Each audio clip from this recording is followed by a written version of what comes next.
যতদিন কোরআন পড়েছিলেন কেউ শত্রুতা করতো না, যতদিন বুঝেছিলেন সমস্যা ছিল না, যতদিন মানুষকে বুঝিয়েছিলেন সমস্যা ছিল না।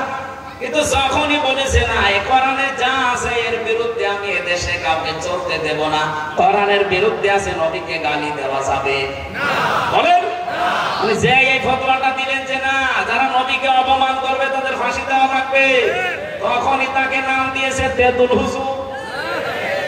নাম কি তেতুল হুজুর? ঠিক এইভাবেই নাম পরিবর্তন করে অনেক জালেমরা এই দেশকে উল্টা পাল্টা করেছে। আপনি আল্লামা সাঈদীর নাম তারা পাল্টিয়ে দিয়েছে দেল্লু শিকদার, শহীদ আব্দুল কাদের মোল্লা রহমতুল্লাহ আলাইহি তার নামই পাল্টিয়ে দিয়েছে কসাই কাদের। আমি কয়েকদিন আগেও ফরিদপুরের সদরপুরে গিয়েছিলাম, ওনার নাম হচ্ছে আব্দুল কাদির। আপনি কেন সেই নামটা পাল্টিয়ে কসাই কাদের দিয়ে দিলেন? আপনি দেখেন বহু মানুষের নাম এভাবে দেশে পরিবর্তন অলরেডি হয়ে গেছে। এমনকি ইহুদিদের আমি বাইরের দেশে যখন ছিলাম, এই যে কিছুদিন আগে সিঙ্গাপুরে, মালয়েশিয়া, থাইল্যান্ডে এই দেশগুলোতে বেড়ানোর সময় ট্রেনে বাসে যখন যেতাম জিজ্ঞাসা করে যে আপনার নাম কি, নাম বললে আমি বুঝে ফেলেছি যেটা ইহুদি হবে। যাই বলে আপনার নবীর নাম কি, বলে জোসেফ। জোসেফ মুসা আলাইহিস সালাম। আমরা যাকে মুসা নবী বলে ডাকি ওরা জোসেফ বলে। খ্রিস্টানদের সাথে মিশে দেখেছি নাম কি, নাম বলার পরে যদি বলি আপনার নবীর নাম কি, হোয়াট ইজ ইওর প্রফেট, এই নাম জিজ্ঞাসা করলে তখন বলে যিশু। যিশু ঈসা আলাইহিস সালাম। ওরা দাউদ নবীর নাম পাল্টিয়ে তাকে ডেভিড। আমাদের জাতির পিতা যিনি হযরত ইব্রাহিম, আল্লাহ যার নাম দিয়েছেন মিল্লাতা আবিকুম ইব্রাহিম, তার নামও শয়তানরা পাল্টিয়ে বলে আব্রাহাম। এই যে নাম পাল্টানোর পরিবর্তন করার হিড়িক এটা ইহুদিরা আর খ্রিস্টানরা বানিয়েছে। আর বাংলাদেশে 15.5 বছরে দেখলাম কিছু মুসলমানেরা এই কাজ হাতে নিয়েছিল।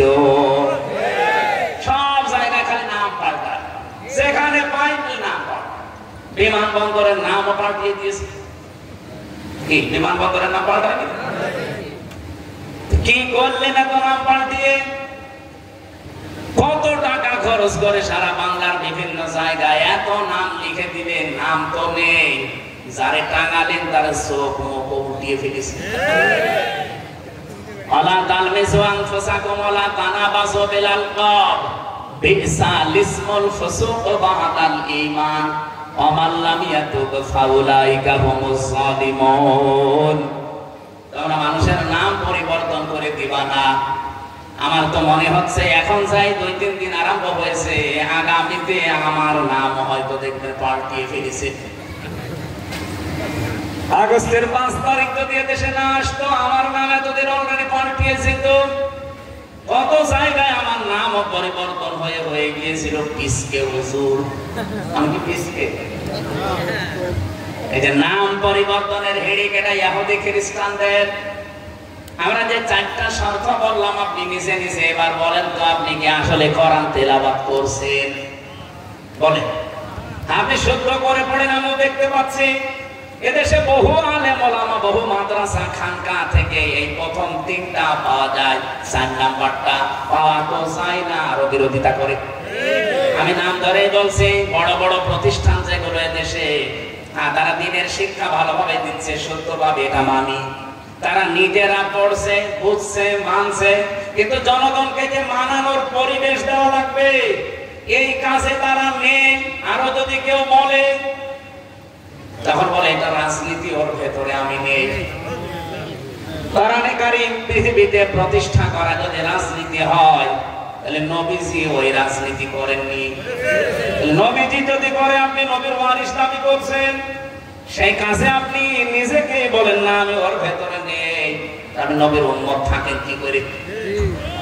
বড় বড় 4 জন নবীর নাম আল্লাহ সূরা সূরা 13 নম্বর আয়াতে উল্লেখ করার পর আমাদের নবীকে আল্লাহ একই ওহী দিয়েছেন, আন আকিমুদ্দিন ওয়ালা তাতাফাররাকু ফি।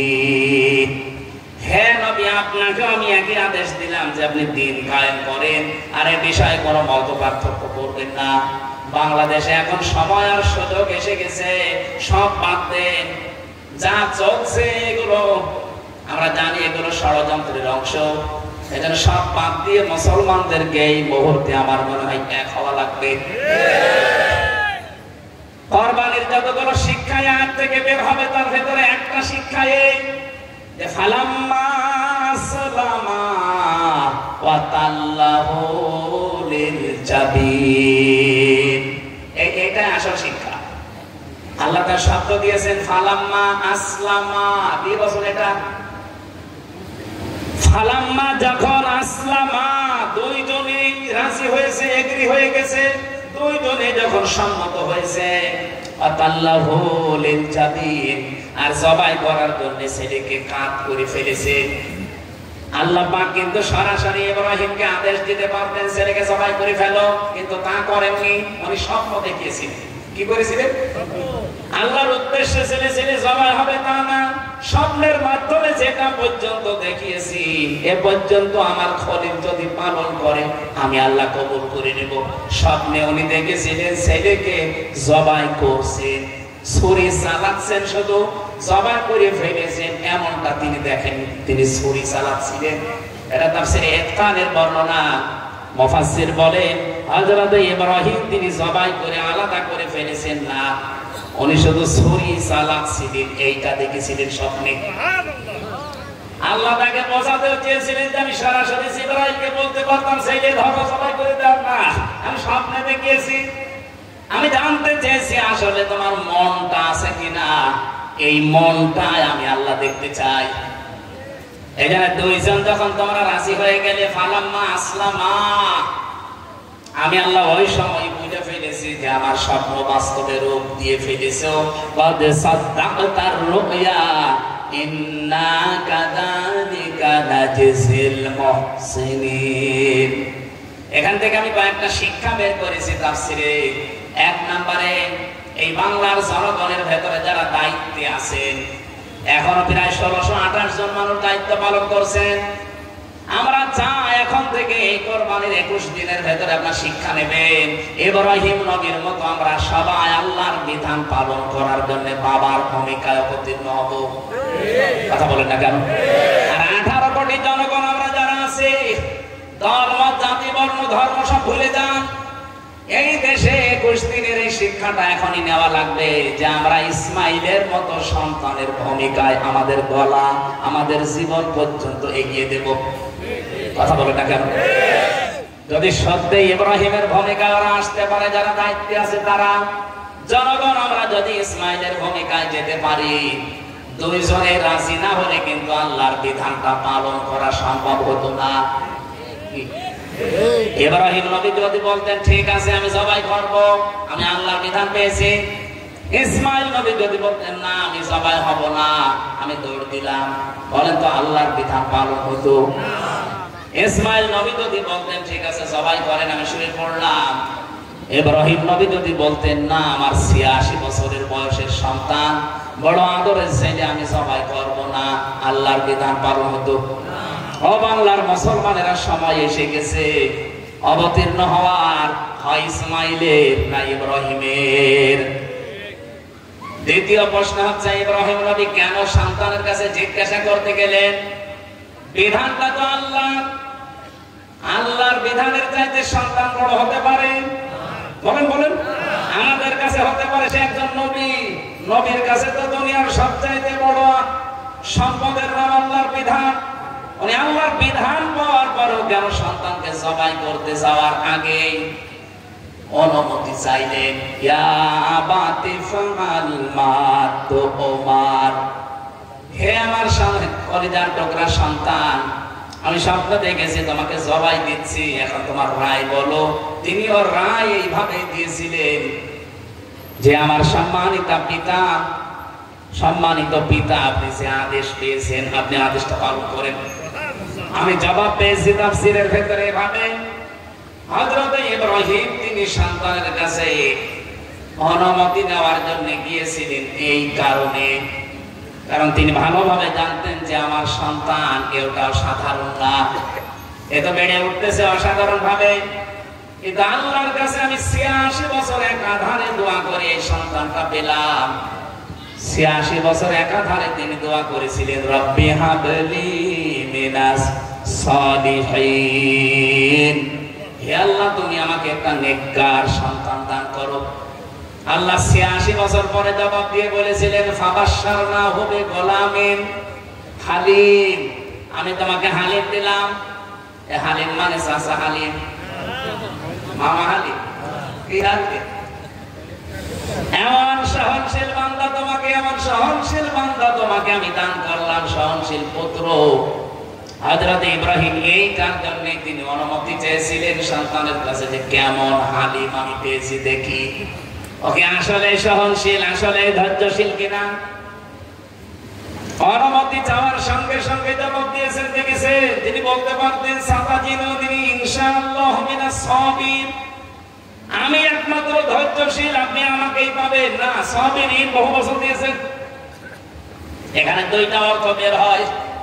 ইসমাইল মাত্র বয়স 13 থেকে 14 বছর, কত কৌশলে কথা বললেন বাবার স্বভাবে, ডাক দিয়ে বলেন না যে বাবা আমি ধৈর্যশীল, আমারই পাবেন, তাহলে আবার ভেতরে অহংকার চলে আসবে যে আমার মতো আর কেউ নেই, আমি একমাত্র আল্লাহর পরীক্ষা দেওয়ার জন্য প্রস্তুত, আর কেউ নেই। এজন্য অহংকার মুক্ত হওয়ার জন্য তিনি সাবিরিন বহু বছর লাগিয়ে দিয়েছেন। হে বাবা আমি একা না, আমার মতো বহু মানুষ দুনিয়াতে আল্লাহর বিধান পালন করে, আমিও তাদের ভেতরে একজন। সুবহানাল্লাহ বলুন। নিজেকে অহংকার মুক্ত করার জন্য কত কৌশলে, কত চিন্তা ভাবনা করে সাবধানে কথা বলতেন, বাঁচিয়ে রাখতেন। আর আমাদের কিছু নেই, তারপরও অহংকারী খাটে না। যে যেখানে আছে সে সেখান থেকে অতটুকু দেখাতে ব্যস্ত। কেউ বসে আছে দেশে, এখন বসে নেই। দেখেন তো যারা যারা দায়িত্ব পেয়েছে, এর আগের কথা আর এখনকার কথা পুরা পাল্টিয়ে গেছে। শুধু চেয়ার একটু পেয়েছে, এখন চেয়ার পেয়ে পাল্টিয়ে গেছে। এটা আমার দাদা বলতেন যে যখন চেয়ারে থাকে সে তখন গিয়ারে থাকে। আমি একটা চেয়ারে আছি, আমি কিন্তু গিয়ারে আছি। এই কথা বলছে সভাপতি চেয়ারে আছে, অন্য গিয়ারে আছে। অথচ চেয়ার কিন্তু আমার বসার সময় কানে কানে জানিয়েছে হামজা বেশিক্ষণ না, ঘন্টা খানিক, এরপরে আসরের নামাজ এ বক্তব্যের চাইতে গুরুত্বপূর্ণ। এটার জন্য ওঠা লাগবে। চেয়ার কারোর জন্য স্থায়ী না, পৃথিবীর কোন চেয়ার স্থায়ী? একটা চেয়ার স্থায়ী, হাসিন একটা একটা চেয়ার এখনো স্থায়ী আছে, ওটা থাকবে। অসিহা করেছেন সামাওয়াতি ওয়াল আরদ, চেয়ার কার? আসমান জমিন পুরাটা পরিব্যাপ্ত করা। ওই চেয়ারের কোন পরিবর্তন নেই। ওইটা বাদ দিয়ে পৃথিবীর যে কোন চেয়ার, এটার রদ বদল আছে না নেই? অথচ মানুষের অহংকার দেখবেন চেয়ারে বসলেই বেড়ে যায়। না, এটা বাদ দেওয়া লাগবে। ইসমাইল নবী এতটুকু মানুষ, মাত্র 13-14 বছর। তাই নিজেকে যদি অহংকার মুক্ত করার জন্য এভাবে কৌশলে সাবধানে কথা বলতে পারেন, আমাদের কত সাবধান হওয়া দরকার চলাফেরা করতে গিয়ে। বলেন, একটা লোক বিবাহ করার পরে বাসর রাত্রে স্ত্রীকে বলছে, তুমি কি জানো আমার ক্ষমতা সম্পর্কে? কিসের ক্ষমতা? তুমি করো কি যে তুমি ক্ষমতা দেখাও? তোমার কর্মজীবন কি? বউ জিজ্ঞাসা করার পরে স্বামী বলছে আমার কর্মজীবনের রেলগাড়ি, হয়তো দরজা আছে না, ওটা শুধু খুলে দেওয়া আর বন্ধ করা। ট্রেন লাইনের দরজা থাকে না, গেট। বউ ভাবে কি গো, রেলগাড়ি যায় ওই রাস্তায়, দরজা বন্ধ করা আর খুলে দাও, গেট ম্যান। ওর আবার কিছু ক্ষমতা? বউকে বলছে বাসর থাক, আগে তোমার ক্ষমতা দেখাবো। নিয়ে গেছে যেখানে রেল লাইন, ওখানে যে আন্দাজে গেট বন্ধ করে বসে আছে। রেলগাড়ি আসে না, ভ্যান রিক্সা গাড়ি যা যায় ওই রাস্তায় সব মনে করছে গাড়ি আসতেছে, বন্ধ হয়ে গেছে। ওর হাত ধরে বলছে দেখো এটা আমার ক্ষমতা। গাড়ি আসে না, অথচ শুধু গেট বন্ধ করে দিলাম, সব বন্ধ। বউ চিন্তা করছে যা ক্ষমতা তো আছে, রেলগাড়ি আসে না, এমনিতে গাড়ি সবই দাঁড় করিয়ে ফেলেছে। কিছুক্ষণ পরে দেখে ট্রেন আসতেছে, এবার তো থামানো লাগবে। এবার লাল কাপড় পরিয়েছে, ট্রেন থেমে গেছে। স্ত্রীকে বলে, দেখো তুমি যে দাম দিচ্ছিলে না, দেখলে ট্রেন তো একবারে থামবে সে কালীগঞ্জে, এই মাঠের ভেতরে আমি থামিয়ে ফেললাম, এটা আমার ক্ষমতা।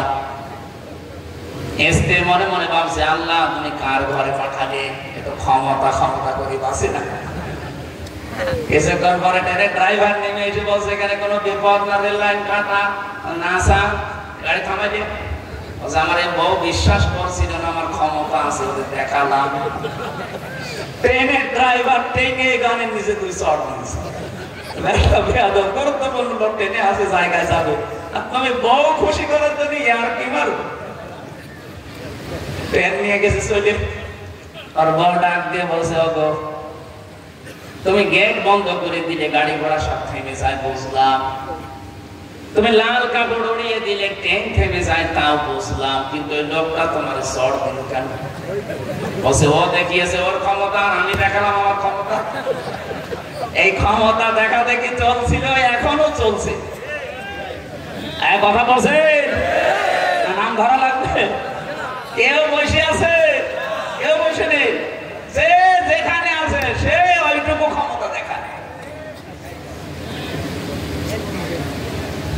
মাগরাবাসী, আমি যে কথা বোঝাতে চাচ্ছিলাম, আল্লাহ তেলাওয়াত শব্দটা দিয়ে যেটা আমাদেরকে মিন করেছিলেন, আমরা যদি সত্যি ওইভাবে বুঝতে পারতাম। অতলু আলাইহিম নাবা বানাই আদম বিল হক। হে নবী, আপনি আদম নবীর কাহিনীটা, এই যে নাবা শব্দটা আছে মাঝখানে, নাবা শব্দের বাংলা অর্থ সংবাদ। নাবা মানে ইংরেজিতে বলা হয় নিউজ। আপনি দেখেন, নিউজ লিখতে 4টা অক্ষর লাগে, NEWS। আমি মিলিয়েছিলাম, এন দিয়ে আমার আল্লাহ জানাতে চেয়েছেন নর্থ, ই দিয়ে ইস্ট, এরপরে ডাব্লিউ দিয়ে ওয়েস্ট, এরপরে এস দিয়ে সাউথ। তার মানে চারিদিকের যত খবর আমার আল্লাহ সব নবীদেরকে দিয়ে দুনিয়ায় পাঠিয়েছিলেন। বিশ্ব নবীকে আল্লাহ জানিয়ে দিয়েছেন, জানাতে চেয়েছেন যে আপনিও তো একজন নবী। নবী মানে সংবাদ বাহক। দুনিয়ায় যত রকমের সংবাদ আছে আমি আপনাদের মাধ্যমে পাঠালাম দুনিয়ায়, যান আর আপনার উম্মতদেরকে এই নাবাটা, এই নিউজটা, এই সংবাদটা শোনাবেন। যেমন তেমন ভাবে না, তেলাওয়াত করে করে। তেলাওয়াতের পর্যায়ে অর্থ বললাম, বলুন। এখানে এইভাবে তেলাওয়াত করে আপনি শোনাবেন, হক আদায় করে, বিল হাক্কি। আরে নাবা দিলেও তো হয়ে যেত, বিল হাক্কি দেওয়ার দরকার কি? এটা তাফসীরে ইবনে কাসিরে আছে, আল্লাহ পাক জানিয়েছেন যথাযথভাবে আদমের কাহিনীটা শোনাতে বললাম এজন্য, কারণ এরকম কাহিনী যুগে যুগে ঘটবে।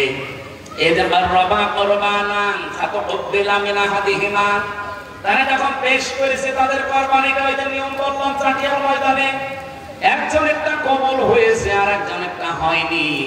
যারটা হয়নি সে তো অন্তত একটু ফিরে আসার চেষ্টা করবে না। আল্লাহ পাক বলেন, লা আকাতুলান্নাকা লামে তাকিদ নুনে সাকিলা। ও গ্যারান্টি দিচ্ছে এই কাবিল নামে। এই ভাইটা ডাক দিয়ে বলেছে, হাবিব আমারটাও রাখলাম, তোরটাও রাখলাম, আমারটা কবুল হয়নি, পড়ে আছে, তোরটা আগুনের ঝলক এসে পুড়িয়েছে, আমি তোরে বাঁচতে দেব না, তোরে হত্যা করব। আমার মনে হয় হাজার হাজার বছর পর বাংলাদেশে ঠিক এখন এইটা চলছে। এই 54 বছরের ভেতরে যারা মানুষের মন পায়নি, যাদের চরিত্র ঠিক নেই, এই মানুষগুলোর এখন মানুষের কাছে দাম নেই, মানুষ বুঝে ফেলেছে। অথচ 54 বছরে যাদের ভেতরে চরিত্র খারাপ হয়নি, মারির কাঠির অভ্যাস নেই, চুরির অভ্যাস নেই, নেশার অভ্যাস নেই, টাকা পাচারের কোনো বদনাম নেই, জাতির মানুষ এখন অলরেডি বুঝে ফেলেছে যে এই মানুষগুলো আসল দেশ প্রেমিক জনগণের মানুষ। তো ওই মানুষগুলো এখন কাবিলের চরিত্র অলরেডি চলে গেছে। ওরা কাবিল নামক হাবিল নামক মানুষকে আর বাঁচতেই দিতে চায় না। বিভিন্ন কায়দায় তারা আঘাত করছে কাবিলের মতো। একটা বলছে না কাবিল যেমন বলেছিল ক্বালা লা আকাতুলান্নাকা, আমি তোকে অবশ্যই মেরে ফেলবো, আমারটা হলো না কেন? ঠিক এখন এই দেশে অনেকে আমাদের তাই বলছে, আপনার এত ভালো হওয়ার দরকার কি?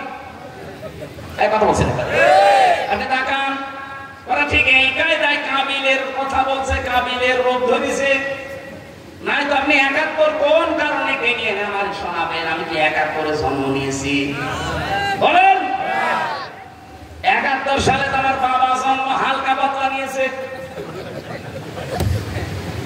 আর আমার এখন ৩৩।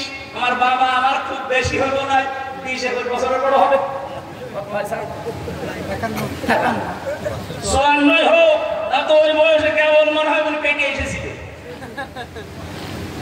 আপনি কেন ৭১ টান দিলেন? কেন ৫২ টান দেবেন? কেন ৪৭ টান দেবেন? ২৪ টান দিতে পারেন না?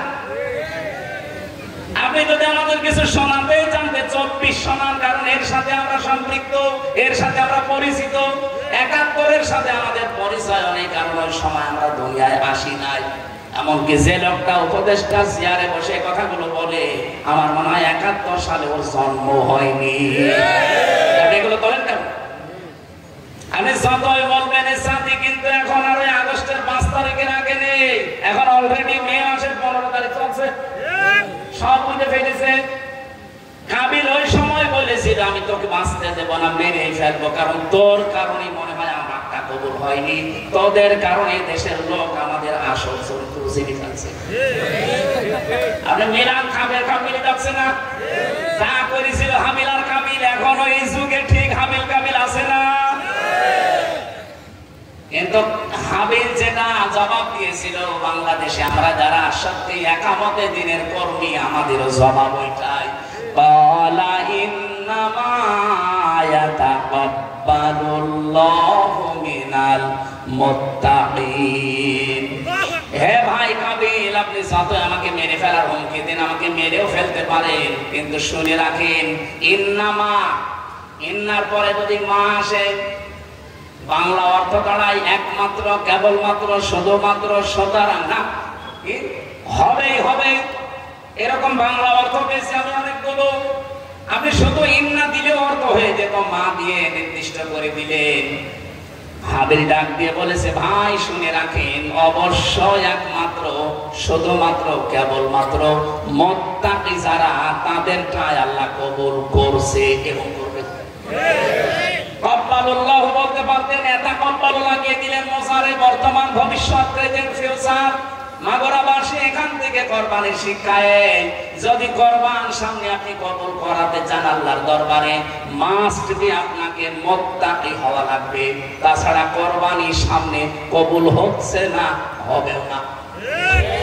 যেহেতু এখন আমরা কোরবানিতে আছি, সুতরাং আজকে এই দেশে যারা দিন কায়েমের জন্য আমরা চেষ্টা চালাই নবীদের মতো, আমাদের একই কথা এখন সারা দেশের মানুষের জন্য। যারা আমাদেরকে আদর্শের উপরে দোষ দিতে চান, আমাদের চরিত্রের উপরে দোষ দিতে চান, আমি নিজে দেখেছিলাম 15.5 বছর আলেমদের উপরে কত রকমের দোষ বানিয়ে বানিয়ে দিয়েছে। রিমান্ডে আমার 10 দিনের, মনে হয় 10 দিনই একাধারে আল্লামা সাইদের সাথে যুবতী মেয়েদের কণ্ঠস্বরকে মানে এমন এমন কথা জুড়ে দিয়েছে যেগুলো স্বামী স্ত্রীও বলে না, এরকম অশ্লীল কথাবার্তা জুড়ে দিলে অফিসার গুলো আমার বলছে, দেখেন আপনার বড় হুজুর কি বলছে। ওরা এত এক্সপার্ট, আপনার যদি বিশ্বাস না হয় যারা প্রশাসনে আছে, আপনি একটু জিজ্ঞাসা করেন যদি ওরা ওই দায়িত্বে থেকে থাকে। আর আল্লামা সাঈদীর সাথে যুবতী মেয়েদের কণ্ঠকে অশ্লীল কথাবার্তা, আমি বললাম যেগুলো স্বামী স্ত্রীও বলে না, এরকম নিকৃষ্ট কথা 15-20 মিনিট একাধারে এই কথাগুলো রেকর্ড করেছে। কিভাবে কণ্ঠটা লাগিয়েছে আমি জানি না, ওরা পারে। আমারটা আজকে 2 দিন দেখছি, কবে ওয়াজ করেছিলাম সে মৌলভী বাজারে রাশমিকারে নিয়ে, সেটা এখন এডিট করে আমার সবের সাথে লাগিয়ে বলছে এইটা হুজুরের প্রেমিকা। কি যন্ত্রণা! ওরা যখন আদর্শ দিয়ে পারে না, চরিত্র দিয়ে পারে না, তখন আমাদের চরিত্রকে কালার করার জন্য লাইন বাসাত্তা ইলাইয়া ইয়াদাকা লিতাকতুলানি, মা আনা বিবাসিতি ইয়াদি ইলাইকা লিয়াকতুলাক ইন্নী আখাফুল্লাহ রাব্বাল আলামিন। হাবিল ডাক দিয়ে বলেছে, ভাই আপনার তো কবুল হবে না, কারণ আপনার চরিত্র তো এরকম না। আপনার ভেতরে আল্লাহর ভয় আছে, আপনার ভেতরে চরিত্রের কিছু আছে যে আপনারটা কবুল হবে। আপনার তো মারি কাটি করা টাকা, সাদাবাজির টাকা, আপনারটা কবুল হবে কি করে? আপনি আমারটা দেখে হিংসায় চলে পড়ে মরেন, আপনি আমার মতো হতে পারেন না। আপনার কর্মজীবন ঠিক করেন, চরিত্র ঠিক করেন, আপনার সবই তো উলট পালট। আর আপনি আমার উপরে রাগ করে এখন বলছেন যে তোরে আমি রাখবো না। আল্লাহ আকল তোলাম না, তোরে কতল করে ফেলবো। কি করবেন কতল করে? আমারে কতল করলে আমি শহীদ হয়ে যাব, আর আপনি হবেন খুনি। বলেন বলেন। আর যারা এই নেশায় বেঁচেছেন, এমনকি লাশের রাজনীতি আপনি করছেন এখন। আপনি দেখেন ঢাকা ভার্সিটিতে ছেলেটারে নিজেরা মেরে এখন অন্যের উপরে দোষ চাপিয়ে দিয়ে কালার করার চেষ্টা ছিল। কিন্তু আল্লাহ পাক বলেন, কোন মানুষ যদি দুর্বিসন্ধি করে, তাকওয়াবান মানুষদেরকে আমি আল্লাহ সম্মানুনাজ্জিল্লাযিনা তাকাও ওয়া নাদারুস সালিমিনা ফিহা জিসিয়া। বলেন আল্লাহু আকবার। আমি যে কথা বিশ্বাস করি কোরআন থেকে, যদি সত্যি আমরা তাকওয়া অবলম্বন করতে পারি, মাস্ট বি আমাদের কোনো চিন্তা, কোনো মনোভাব, মন ভাঙার কোনো কারণ নেই, ভয় পাওয়া, টেনশন করার কোনো কারণ নেই। আমাদের সবকিছু আল্লাহ দেখবে ইনশাআল্লাহ। এখন আমাদেরকে হাবিলের ভূমিকায় যাওয়া লাগবে, খুব কৌশলে, খুব সাবধানে সামনের পথগুলো চলা লাগবে ভাই। কারণ যা হচ্ছে সামনে আপনি টের পাচ্ছেন না। গভীর ষড়যন্ত্র আরম্ভ হয়েছে এই নিষিদ্ধ হওয়ার পর থেকে। এতদিন মায়ের পেটের ভাই যারা ছিলাম, তাদের ভেতরে এখন ডিভাইডেড তৈরি করে দিয়েছে শয়তানরা। এই কথা বলে না কেন? এই জন্য যা করছে করুক, যা করছে ওদের পেছনে অবশ্যই রাঘব আছে। আর কিছু মানুষ না বুঝে আবেগে তাদেরকে সাপোর্ট করছে। আমরা হাবিলের ভূমিকায় যেতে চাই, কাবিলের মতো উদ্যত দেখাতে চাই না। কারণ কাবিল ছিল খনি। কাবিল কি? এখানে কিয়ামতের দিনে এদের তাফসিরে পেয়েছি, সর্বপ্রথম আল্লাহ বিচার শুরু করবেন এই খুনের বিচার। কিসের বিচার?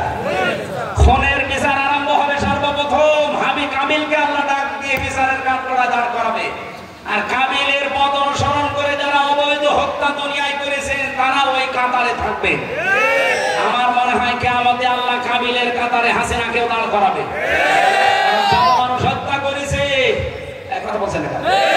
আমরা যেন এরকম কোন পথ অবলম্বন না করি ভাই। আমরা কাবিলের ভূমিকায় যাব না হাবিলের? আরো জোরে বলেন। এখানে প্রায় 15টা শিক্ষা আল্লাহ দিতে চেয়েছে। কোরবানি খালি দিলেই হবে না, এটা সূরা হজের 34, 35, 36 নাম্বার আয়াতগুলোতে আছে। এখন আর মনে হয় ঠিক হবে না, 2-3 মিনিট আছে নামাজে। আমার এই লিখিত বইগুলো আপনারা নিয়ে পড়াবেন বাড়িতে। অনেক কষ্ট করে এগুলো লেখা হয়, সময় পায় না, তারপরও বহু কষ্ট করে মেয়েদের উপরে লেখা আছে। যদি এখানে পান তাহলে নিয়েছে। আল্লাহুম্মা আমিন।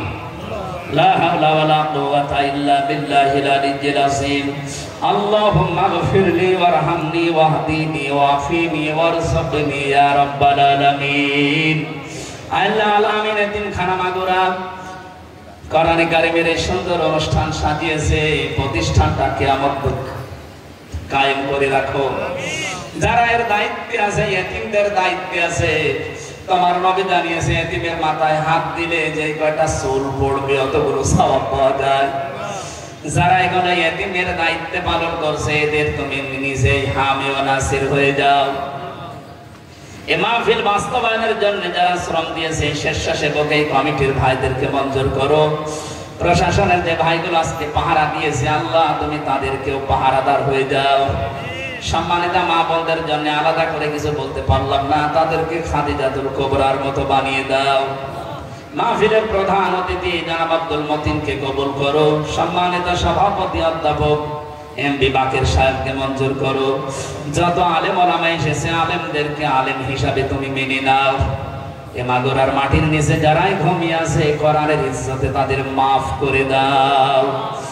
রব্বুল আলামিন, কোরআনে কারীম থেকে কোরবানির যে শিক্ষাগুলো আমরা হালকা পেয়েছি, এই শিক্ষাগুলো তুমি আমাদের জীবনে ইব্রাহিম, ইসমাইল, এবং আদম নবীর সন্তান হাবিলের মতো নেওয়ার তৌফিক দাও। বারাকাল্লাহু লানা ওয়া লাকুম ফিল কুরআনিল আযীম। আলহামদুলিল্লাহি রাব্বিল আলামিন। এই মাসের 30 তারিখে এই সীমাখালী আমার একটা অনুষ্ঠান আছে আসর থেকে মাগরিব পর্যন্ত। 30 তারিখে মে মাসে সীমাখালী বাজারে, ওখানে যাবেন, কথা বলবো। আর ওই দিন রাতের বেলা আছে নাঙ্গলবাদ বাজারে, নাঙ্গলবাদে রাত্রে 9টায় এই যে গাড়ি আছে, এখানে যাওয়ার সময় স্ত্রীদের জন্য নিয়েছে।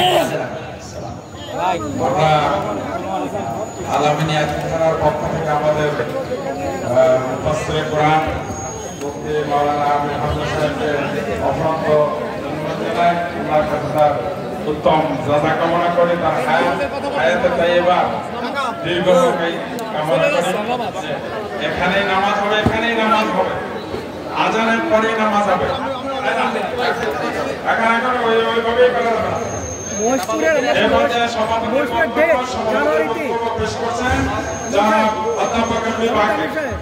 আলহামদুলিল্লাহ, আমরা আজকে আল্লাহর শুকরিয়া আদায় করছি যে প্রাকৃতিকভাবে আল্লাহ তাআলা আমাদেরকে একটি চমৎকার পরিবেশ দিয়েছিলেন। এজন্য আমরা আবার আল্লাহর শুকরিয়া দিই আলহামদুলিল্লাহ।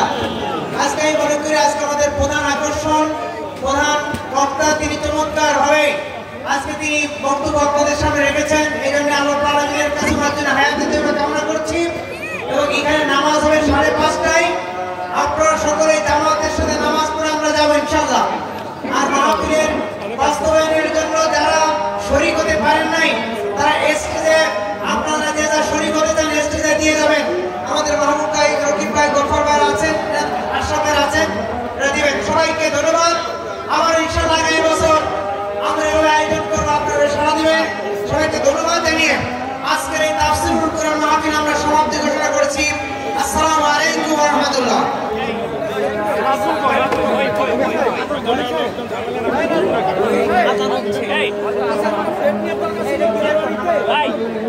হ্যালো, বই চাই একটা, বই।